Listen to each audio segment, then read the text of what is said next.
Stay tuned to find out why planting trees in coastal areas will help bring more fish to our oceans, why trees are very similar to us when it comes to growing old, and why a walk in the forest will never be the same again once you discover what's happening right beneath your feet.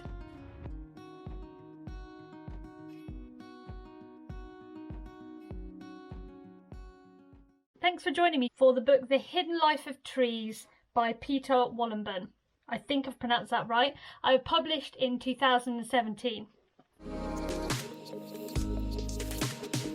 Anybody that's interested in any carbon offsetting programs, I know that are happening all over the world, or local community initiatives of planting trees, the reason why I recommend this book for them is because it completely will open your mind to a better understanding, a deeper respect and insight into the life of trees, and therefore probably bring a project like that or an initiative to life. I also recommend it for anybody that just loves taking walks in the forests or amongst trees. I recommend it for anyone that maybe hasn't given trees a second thought or had much of an appreciation of what they do.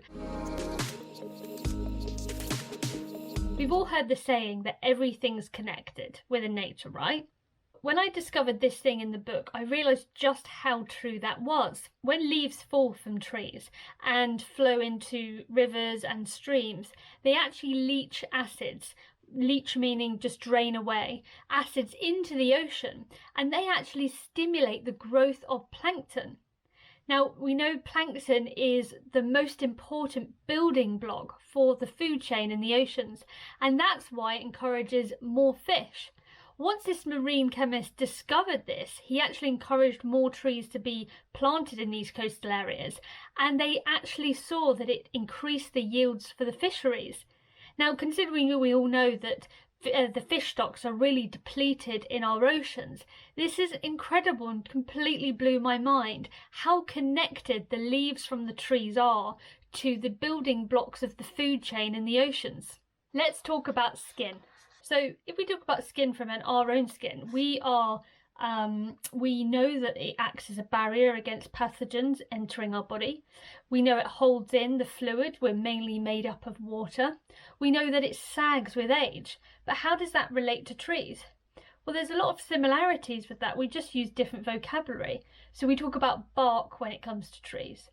It fulfills exactly the same function and protects trees' internal organs. A tree contains as much liquid inside it as we do. A tree sheds its skin just like we do. That's why we have to hoover the house so much to pick up all the dead skin cells that we get rid of every day. Trees constantly renew their skin, shedding enormous quantities of cells. It's not only in people that the appearance of skin can be an indication of health. Sick trees develop moist wounds, and bacteria moves in and then stains them black. Also, for anyone older out there, they may be familiar with the top of their hair thinning as they get older. It's exactly the same for trees in terms of their highest branches thinning out as they get older.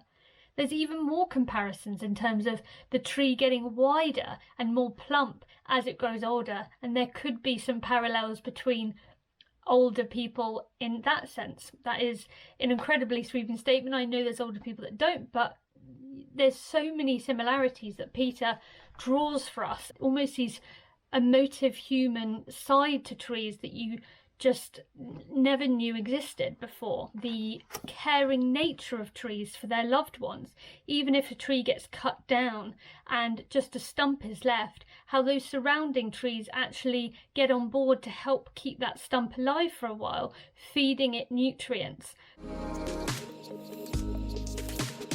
It was actually chapter 15 called In the Realm of Darkness. You must have heard the saying, we know less about our oceans than we do the moon.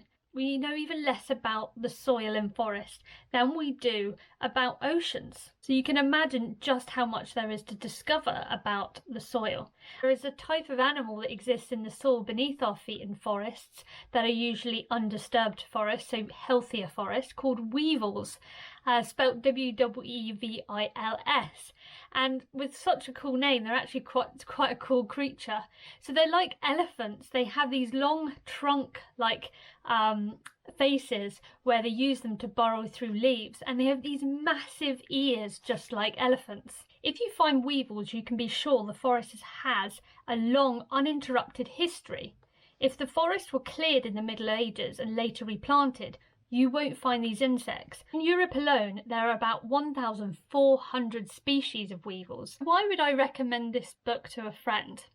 Well, firstly, because it will completely open your mind and challenge your thinking, it certainly did me, into how we think about trees and how we consider them as maybe objects. Peter talks about the animal rights law that came into force in 1990, and the reason why that was so is we understood that animals had emotions, and therefore we had to treat them more humanely and we had to think about them in a different way. Peter tries to use this analogy in terms of trees. He challenges our thinking. In the book, we understand that they have a language, that they communicate between each other. They have a sense of care for their family and the trees around them that they've grown up with. All of this completely changes the way you think about trees and maybe brings you a deeper sense of empathy about them, as well as you could attribute some human emotions to them, even to go that far.